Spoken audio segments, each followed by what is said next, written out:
tanda-tanda amal yang diterima oleh Allah. Halawatul ibadah, summa halawatu syuhudil mun'im biha.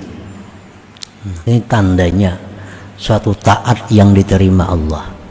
Adanya Allahu biha, ya Allahu biha, ya Allahu biha husnul khatimah. Wa min syurutihal batinah, setengah syarat taat yang diterima yang batinah, yang batin.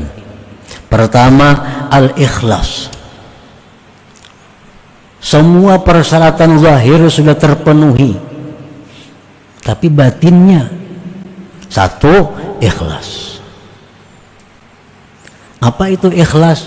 Dia beramal itu hanya satu tujuan, adalah melaksanakan apa yang diperintah oleh Allah Ta'ala. Orang yang beramal agar rezekinya murah tidak ikhlas.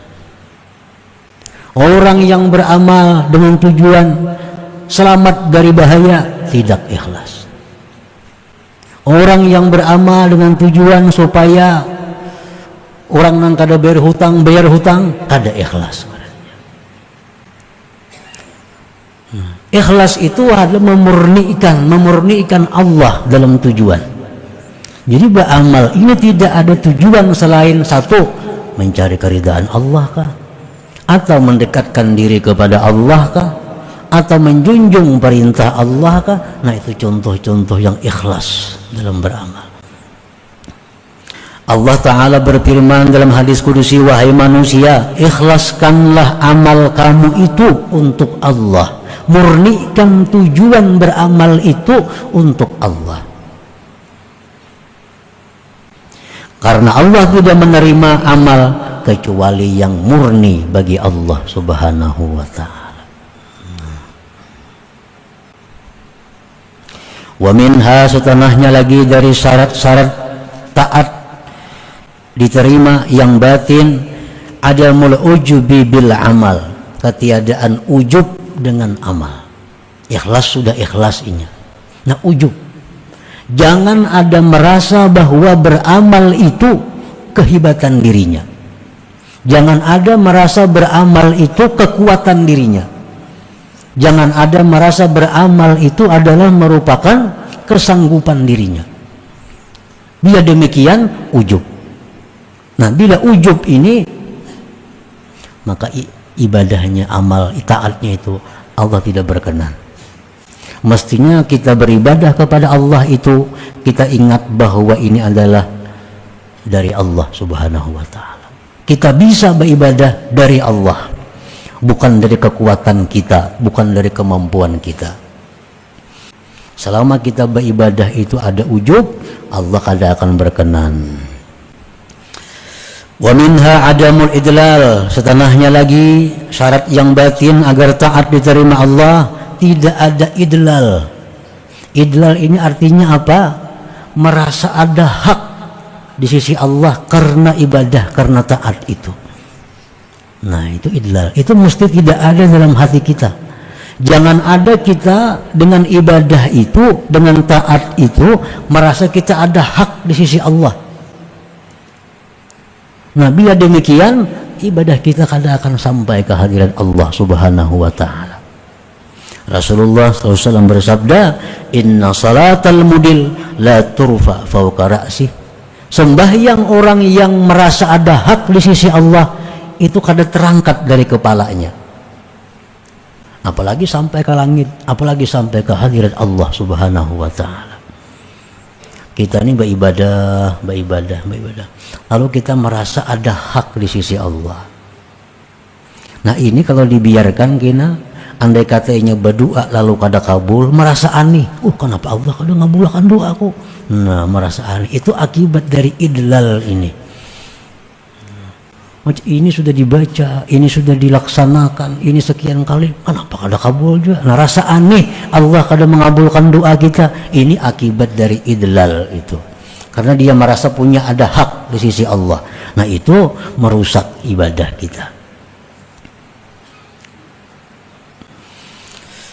Wa minha, setengahnya ada mutakabbur biha, tidak ada merasa mulia, merasa lebih besar dari yang lainnya dengan taat itu.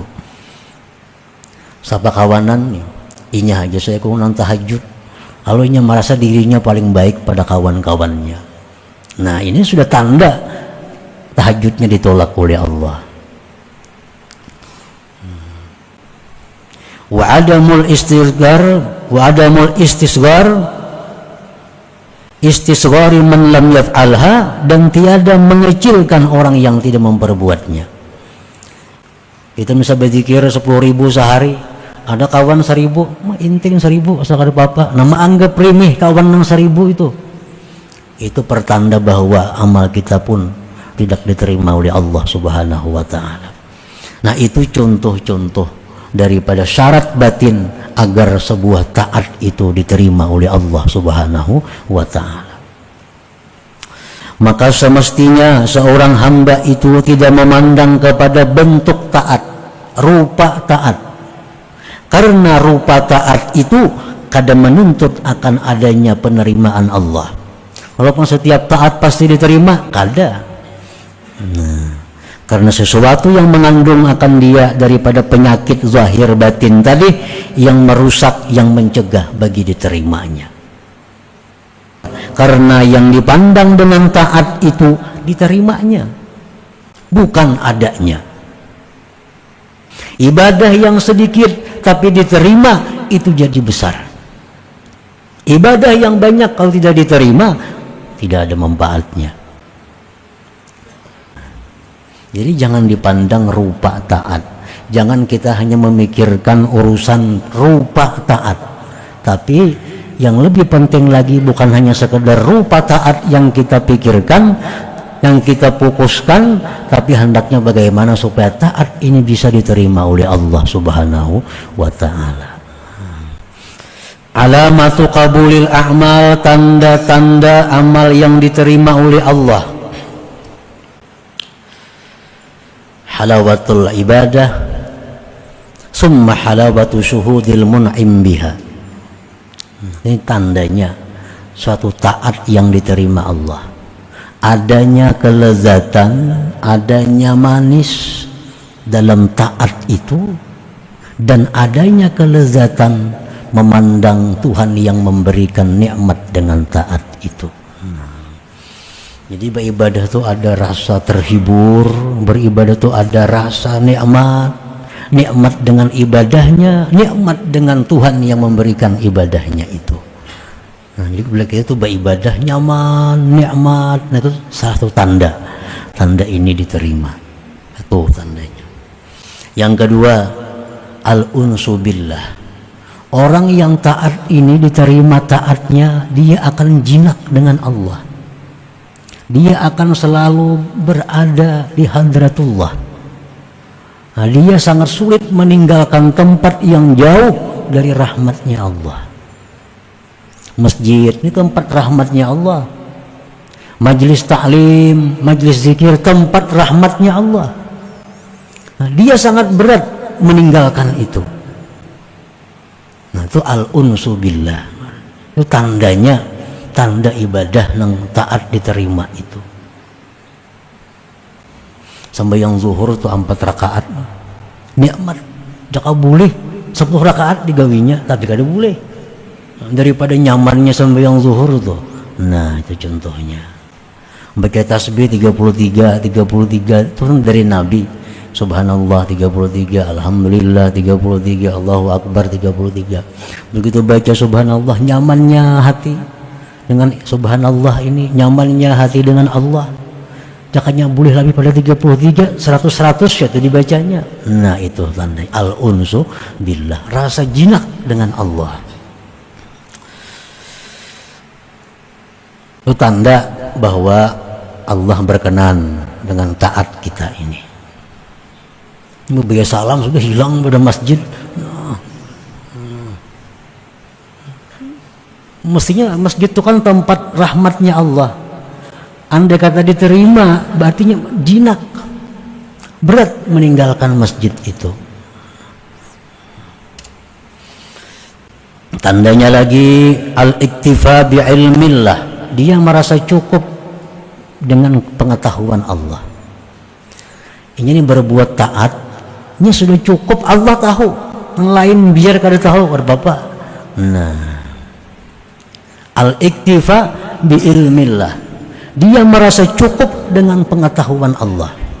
Dia berzikir, dia tahajud, dia baca Quran, yang lain kada perlu tahu, yang penting Allah tahu, sudah cukup. Nah, ini tandanya taat itu diterima Allah. Walhasil setiap taat yang diterima Allah itu akan membuahkan sifat-sifat akhlak-akhlak yang terpuji bagi orang yang ibadahnya diterima Allah itu. Karena setiap taat, setiap zikir, apalagi sembahyang, itu akan membentuk kepribadian seseorang, akan membentuk akhlak seseorang. Jadi taat yang diterima Allah, zikir yang diterima Allah, sembahyang yang diterima Allah, itu akan membawa perubahan dalam perilaku hidupnya, dalam akhlaknya sehari-hari. Nah, sama kan istilah orang dahulu, emang itu ada hadisnya bahwa bila udah naik haji aja kelakuan kada berubah, mardut haji itu bujur. Karena haji itu perjalanan yang penuh dengan makna. Ihram itu apa maknanya, melontar jamrah itu apa maknanya, tawaf apa maknanya, sa'i apa maknanya. Andai kata itu semua diterima Allah, akan membentuk kepribadian yang luar biasa bagi orang yang hajinya mabrur itu. Setiap ibadah yang diterima pasti akan merubah akhlak kepada akhlak yang lebih baik daripada sebelumnya.